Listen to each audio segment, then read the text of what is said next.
What is up? What is up, folks? We are back with another amazing episode of the Takeover Podcast where we discuss everything real estate, business, economics, entrepreneurship, you name it. And don't forget, obviously, our hot topic of the week, real estate. So help me welcome our amazing guest, Tom Simoneau. Tom Simoneau, welcome to the show. How are you, my guy?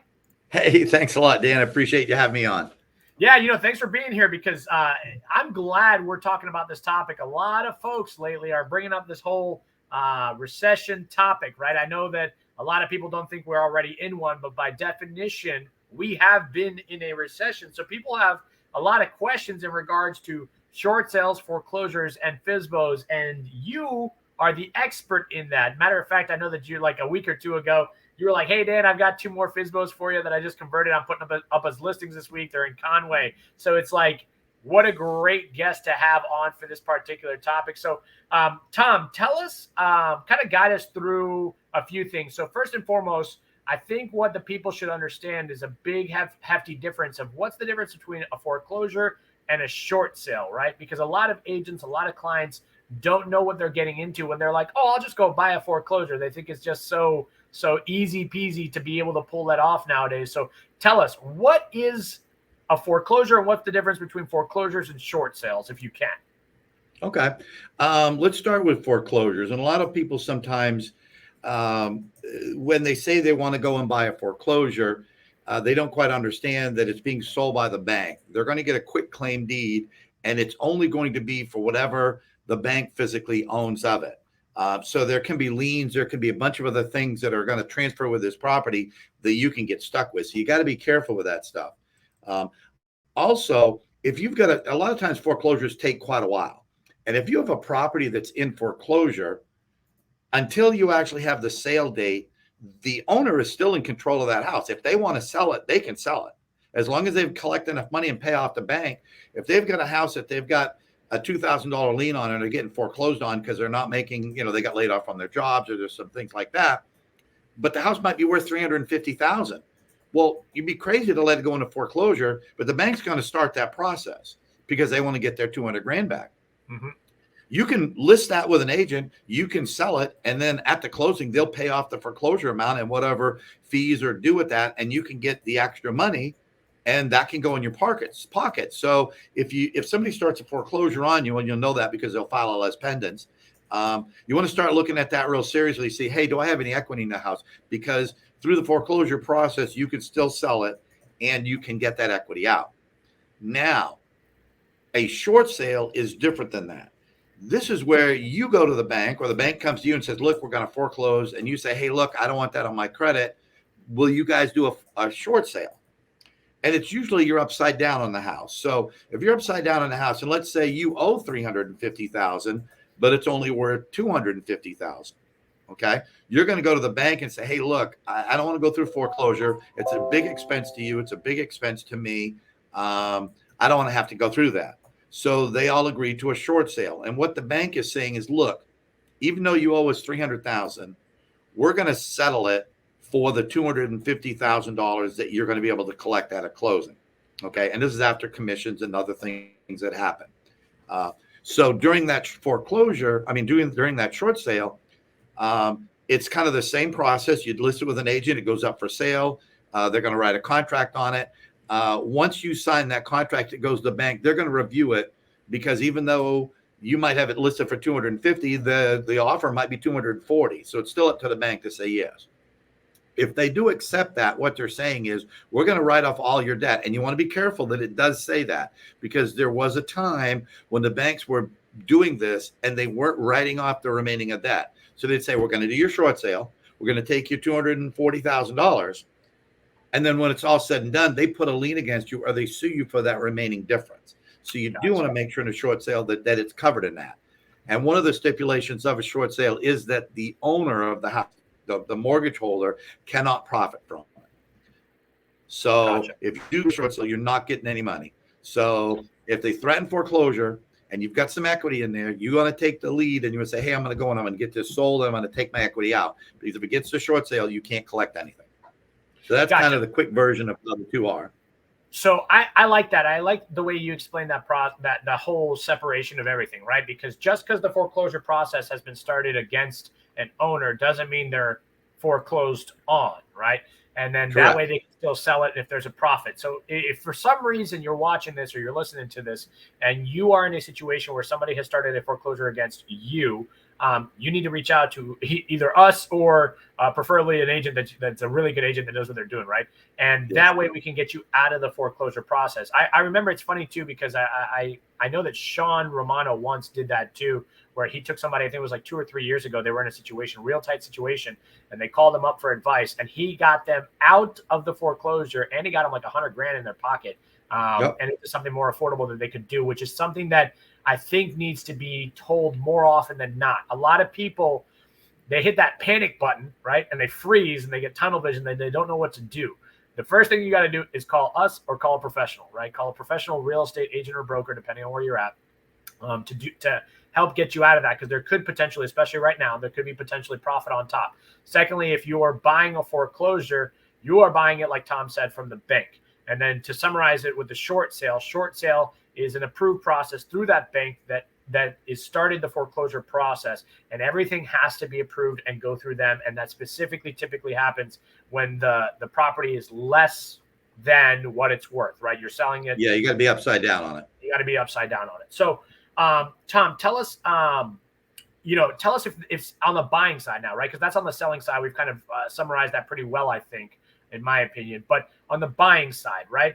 What does that look like for just foreclosures? Let's talk about foreclosures first, because I know the process is completely different for both. Yeah. I did a short sale my first year in real estate, and I'll talk about that shortly. But the foreclosure process, if you are buying, what does that look like? How does that start? Where does it happen? Talk about that. Okay. If you're buying a foreclosure and you're going to basically see it listed as an REO, real estate owned property, it's owned by the bank. The bank has no knowledge of this house whatsoever. They have no idea what's going on in the house. So you're generally not going to get any property disclosures. All they want to do is sell it and get their money back out of it, and they could care less about the other stuff. In a lot of instances, there could be liens on the property. There could be zoning violations. I know one property that I had listed. I was an agent for Fannie Mae, and I listed a lot of their properties. I mean, in the hundreds. So I've been through this a lot of times.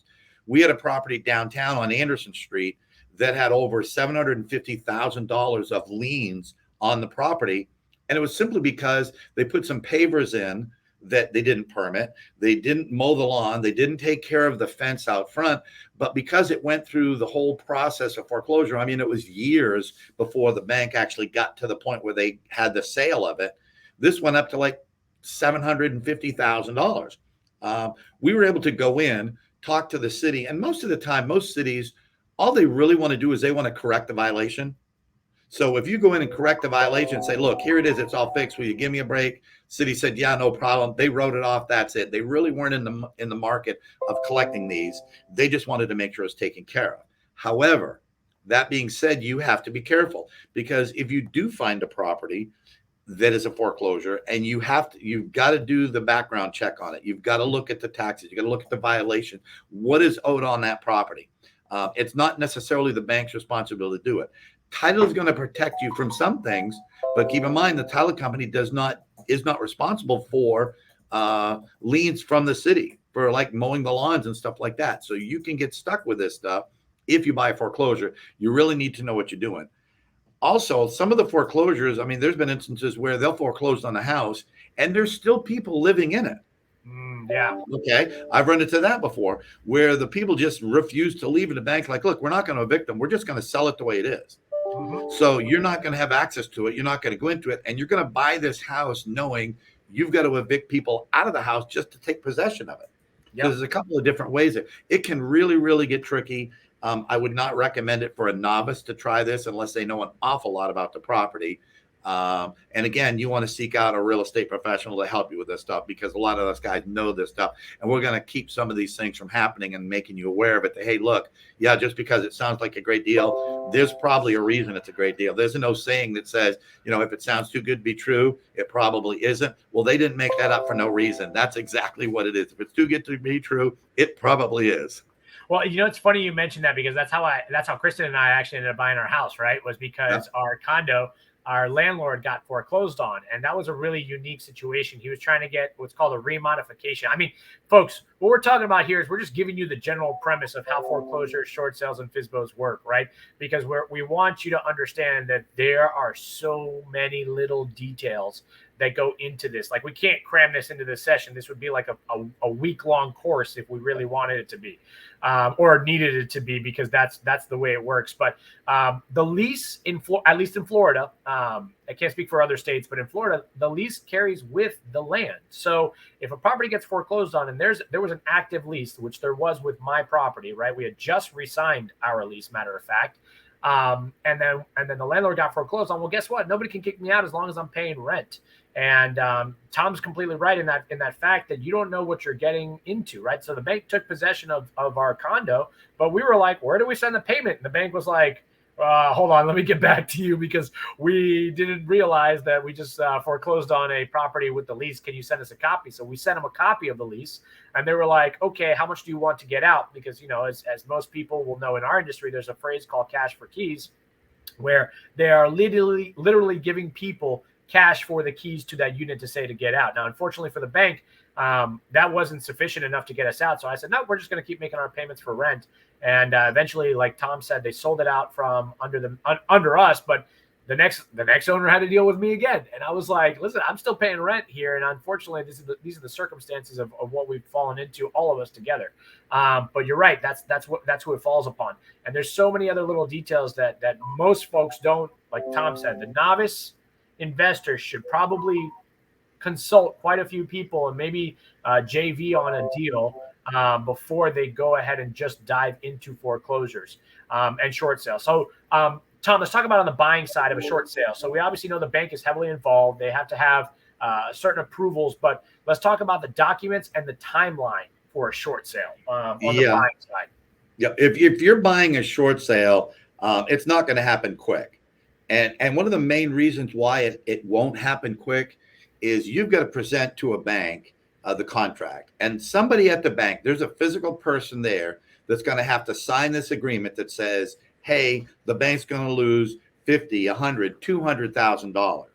Nobody at any bank is willing to sign those things, okay? Yeah. Because you don't go into your bonus review and, hey, I wrote off $1.5 million on short sales this year. Look how good I did. No, nobody wants that job. So it doesn't stick with anybody very long. And so it does take a long time to get these things approved. And you might get it approved by one guy, and 2 weeks later, he's gone, and somebody else, you've got to go get it approved again. And they want to verify this and they want to verify that. So I tell everybody, look, plan on 3 to 6 months if you're planning on buying a short sale.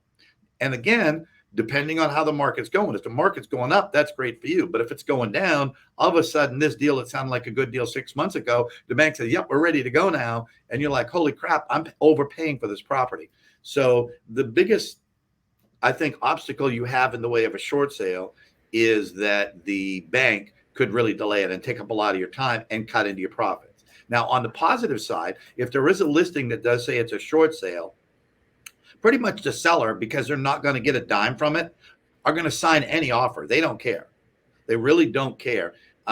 So, hey, if they're asking $300,000, say, I'll give you $250,000. They don't care. They'll sign it because they're not getting a dime either way, and they'll send it into the bank. So if you do see one of these short sales and it's what you want, try to get it for the least amount of money you possibly can, because, hey, why not?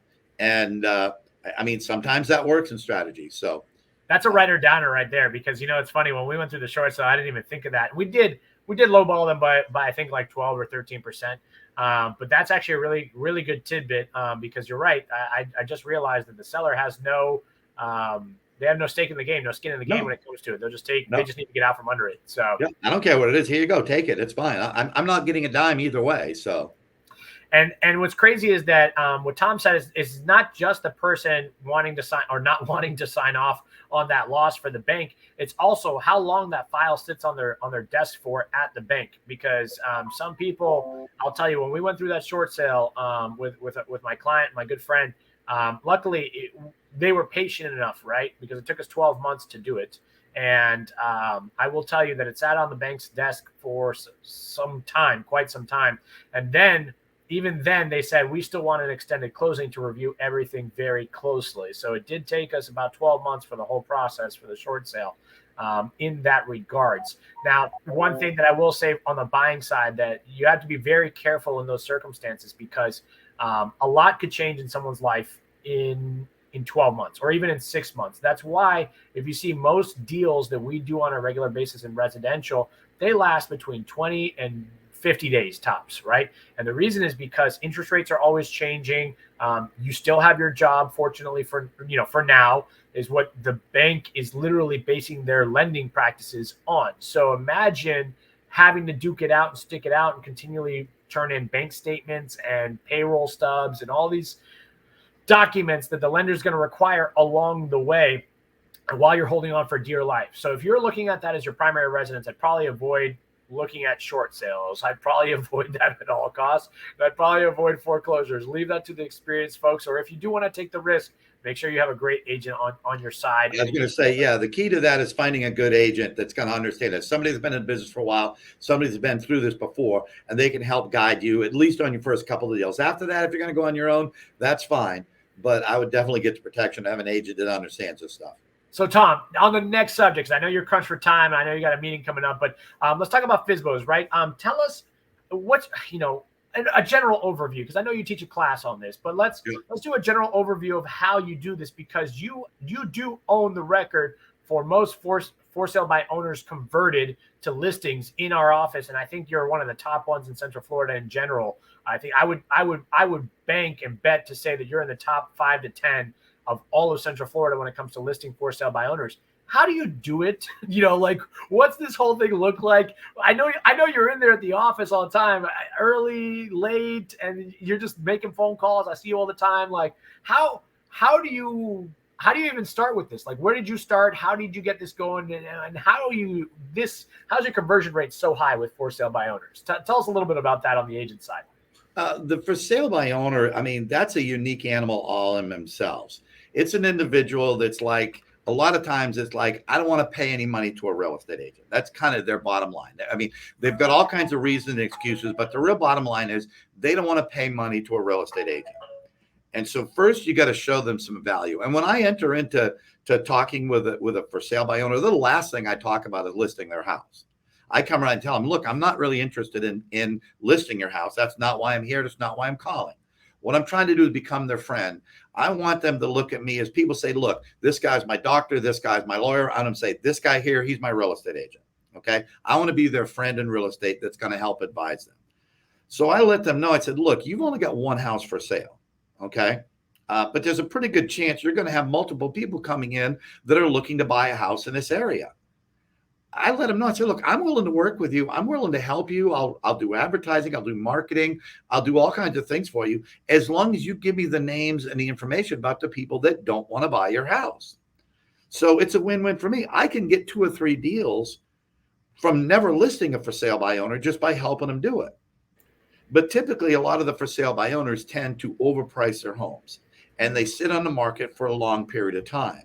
And so at some point in time, and they see you get a buyer and you close a deal. You get another buyer and close the deal. And they're like, why can't I sell my home? And they're like, you know what? I'm going to probably have to list it with a real estate agent. And who's standing right there beside them that's been helping them all this time? But their good buddy, Tom, that's been there as their friend through this whole thing, and say, Tom, hey, how about listing my house and helping me out and getting it done? So you've got to give them something for it. You can't just go in and say, hey, how you doing? I know you get for sale by owner, but I'm the best agent in the world. Hire me. And then call again. And that's it. It's got nothing to do with it. You're gonna call them, you're gonna visit with them 6, 7, 8 times before you're gonna build that trust and show them some of the things that you can do for them. And at that point, they kind of earn your trust. Now, I do have an advantage. I've got a lot of years experience. I keep getting reminded by my business partner how I'm old and I'm a dinosaur and all this stuff. So I do have many, many years. I do have a plaque on my wall. I was first licensed as a broker in the state of Maine in 1988. Nice. So I've been around for a while. Yes. But my entire life has been involved in real estate and construction. I've worked for FEMA. I've been an inspector there. I've been a professional witness in courtrooms. So I've got a huge background that I can draw from. So when I go in and I start talking with these people, I just kind of let them know some of these different things and this different knowledge I have, and presenting that value. So they say, you know what, that's the guy I want helping sell my home. And I mean, it works so good. My last 2 listings are owned by a licensed real estate agent that said, I want that guy selling my house. And it's because I can bring that value to them. And it's like, you know what, I can get it done faster and quicker. You do the things you're good at and you have the best time for, and let me handle this stuff because I can do this stuff. So it's really, it's tough for a new agent to get into it, but if you've got some experience, it's a good avenue. And again, we're coming into the season for it right now with the market dropping. You're going to start seeing more and more listings come on. There's more and more for sale by owners, and they're going to struggle and not understand why. You can really bring a lot of value to the table. Yeah, and I think that's the key that a lot of people miss is that value add, right? A lot of agents, like you said, they come in, I'm the best. This is why your house didn't sell. You suck. The previous agent sucks. All this stuff sucks. And it's funny because it's like we sound like those car salesmen that they compare us to all the time, right? And yep. I was just telling this during boot camp to the new agents. I was like, listen, man, we already get compared. You got to separate yourselves. You got to connect with these people. You really have to lead by adding value. And I love that point that you said, because all the FSBO scripts teach people to say the following, right? Oh, you know what? I'm not trying to list your house. I already have a buyer. And then they don't have a buyer. And then they go into the house and then it looks phony and it's forced. And then it's an awful, awful way to approach it. I love what you said, which is, hey, I'm really not trying to list your house, but I'd love to help you on the side. So if you get any buyers, I just need their names and numbers so I can make sure that this actually goes through for you. I can help qualify them or verify that they're qualified. I can be their agent and blah, blah, blah. But then when they don't want to buy the house, they go and put it under contract somewhere else. The seller starts saying, well, hey, how are you making all this money and getting all these clients that I'm sending you? And they're going under contract, but my house isn't. And then they finally come to their own realization. One of the biggest key tactics I always tell people, and I've had to learn this myself with Alex Hamorzi. He's a great sales guru, coach and script guru as well. And he always says, people always want to tell you no. Let them say no, but let them say no on their terms, not yours. Stop trying to force things, right? The reality is people want to make their own informed decisions. You just got to help inform them, because most people come to the table and they're not informed, right? And so by you doing that, what you're doing is you're informing them that they're not qualified, right? Or they don't have maybe the education, or maybe they don't have the time really to go ahead and do what we do on a regular basis. And I think that's huge. I think by adding value to these people's lives, you're starting to change lives, and they're starting to trust you a lot more. I mean, you said it. This guy had a license and he listed with you anyways, which is fantastic. So, well, it's not the first time I've done it. And another thing too is, all you guys that are out there using these scripts, I use it 100% against you, because when I'm talking to them, I tell them, I said, look, I'm not like all these other agents, okay? I'm sure you're getting call after call after call, and they end it with, hey, look, are you available to 3? Are you available for me to come over today at 3, or would 5 o'clock tomorrow work better for you? Okay. I said, I'm not like that. I kind of get, so like I'm standing back here with me and the for sale by owner, looking at all these other agents that are calling him and doing all this stuff that just doesn't work. And that's part of it. So y'all that are using those scripts, are just helping me get more and more business. I use it against you because you're using a script. You got to be truthful with them. You got to be honest. You got to be sincere. And that's what will work. I think a lot of, and you hit on a key topic there. I think a lot of coaches and gurus shouldn't be coaches and gurus, right? There's a lot of people, and I'll say this very firmly. There's some people that are really succeeding. Like, you look at Milton James, right? He follows the Tom Ferry program to a T, and the guy is one of the most successful agents I've ever met here in Central Florida, right? I mean, the guy literally sets a goal for himself every year to hit 100 listings, and I think he's sitting at like 120 this year, right? So phenomenal advice. But I will tell you that he doesn't necessarily follow the scripts. He follows the tactics, right? He follows the discipline when it comes to getting up every single day, making 200 calls, and that's how you set the appointments. But as Tom just noted, right, which is something that I'm like firm on, right, and I'm almost aggressive firm on it, is that when you guys follow these scripts and I see them and Tom sees them, we literally turn it against you. Because the reality is most of these people you're learning from have never actually sold a house. And so my advice to all you agents out there is be careful who you're taking on as your coach, your mentor, your role model, and find out if they've actually sold a house. Now, again, it doesn't dictate whether what they're telling you, all of it won't work or will work, because again, Milton James is the prime example. He's crushing it with the discipline factor. but I guarantee you he's not using their scripts. And I guarantee you we are beating everybody over the head when it comes to these scripts because I'm changing them all the time. Like, for example, one of the ones I was teaching Devin yesterday when he asked me at the office, he was like, hey, how would you approach this? And I'm cold calling because I'm getting used to it. I'm getting happy with it. I said, listen, something Alex Amorzi just said the other day, and it was phenomenal, was that, when you call people, they want to tell you no. They put up this wall. They want to write you off right away. So one of the tactics that I use is when I call them, I don't immediately just blurb out like, hi, I'm Dan Rojas with eXp Realty from the home search team, blah, blah, blah, blah, blah, blah, blah. What I do is I say, hey, my name is Dan from the home search site. I'm sure I caught you at a really bad time. And then I go into the script, right? Because what I'm doing is I'm handling that objection, calling it out, seeing that they're obviously, probably busy. I probably am calling them at work and whatnot. And they're like, oh yeah, my guard's a little bit down. I'm like, listen, I'm not trying to waste your time real quick, but this is why I'm calling real quick. And I kind of do it in a really nice way. A lot of these scripts, you guys got to be careful because genius men like Tom will sit here and they will turn that right against you. I will tell you, you got to be more human. Stop using these scripts to lie to for sale by owners. I'm telling you that right now. Yeah. Tom, give us some final notes because I know we're crunched on time here. So give us the last final moments and notes for agents, right? Because I always like to end the segment with some vital information for agents on the topic that we're talking about. So if agents were to tackle foreclosures, short sales, or FSBOs, and you could give us 3 points if you wanted to, one for each, what would be their best route of getting started or maybe advancing in that niche? I would say the first thing is don't try to tackle it without learning about it first. You got to get educated. You got to know what you're doing. Some places will teach you, hey, you're a brand new agent. There's the phone. Start calling for sale by owners. Oh my God. Unless you can handle a lot of negativity really, really fast, you don't want to do that because that will knock you down sooner than later. You want to make sure that you talk to somebody, find a mentor that's got some experience in the stuff, and it's going to help you through this. It's going to save you a bunch of money too, because trust me, you'll make mistakes, and your buyer or seller is going to look back at you and say, "Why did you do that? Why do I have to pay this now? What did you do wrong?" Because it's never their fault. So yeah, you want to make sure you've got some good education. You understand what you're doing.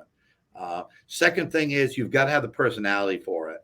And I don't think that's anything that can be taught. There are just some people that should not try to do this. If you don't have that personality, if you don't have that ability to listen, if you don't have that ability to talk to people and understand and then, and put that into you're really, really going to struggle with that. You can't go in and tell them what they're going to do. You've got to go in and listen and help them get what they need done. And the last thing, you got to be sincere. You got to be honest and sincere. They can see through somebody that's not sincere in a heartbeat. They can tell you whether, and if you start out again with that, oh, hey, I've got somebody that wants to buy your house, but I need to come over and take some pictures of it and preview it first, where do you go once you're there, and you're going to get caught in the middle of it. And it's like, well, where's your buyer or what are you doing? And all of a sudden you start talking about wanting to list my home. When I start a conversation with these for sale by owners, like Dan said, one of the first things I say is, look, I am not calling to list your home. I have no interest in doing that whatsoever. That's not what I do. I'm looking for buyers and I want to do this and this and this. So yeah, you gotta get trained. You got to know what you're doing. You got to be sincere. And you just got to do the right thing. I love it. And the last thing that I'll add is that you need to show up to Tom's foreclosure, short sales, and FSBOs class. And if you're not in the area and if you're listening to this and you want in on that, we are going to record it. I'll have to find some way to post it maybe on the podcast some way, somehow, as like an additional episode of sorts if I can. Just because I think that like I said, today, take this with a grain of salt, folks. What we just went over with you guys is the generalized overview. I mean, this is such a Cliff Notes version of what really goes on behind the scenes for these 3 topics of foreclosure, short sales, and for sale by owners that I cannot stress how much really goes into this. Tom, you have been wonderful. Thank you today for this knowledge. Thank you always for your knowledge, right? When I first started in real estate, man, I was bugging Tom. I still bug Tom all the time. I'm like, yeah, hey, have you checked on this? How do you do this? Hey, if I'm in this situation, what do I do? He's like, you're already in that situation, aren't you? I'm like, yeah. So thank you always for everything. It was great. We're going to have you back on the podcast again in the near future to kind of keep continuing diving on this topic. Like you said, I think it's going to come up more often. So I appreciate you having me. You did a great job here. I love it. And anytime you want me back, I'm more than happy. Well, we're definitely going to have you back on the Takeover podcast each and every Wednesday at 12 p.m. Thank you, Tom, for allowing me to do that shameless plug. All right. See you later. Take care. All right. Take care.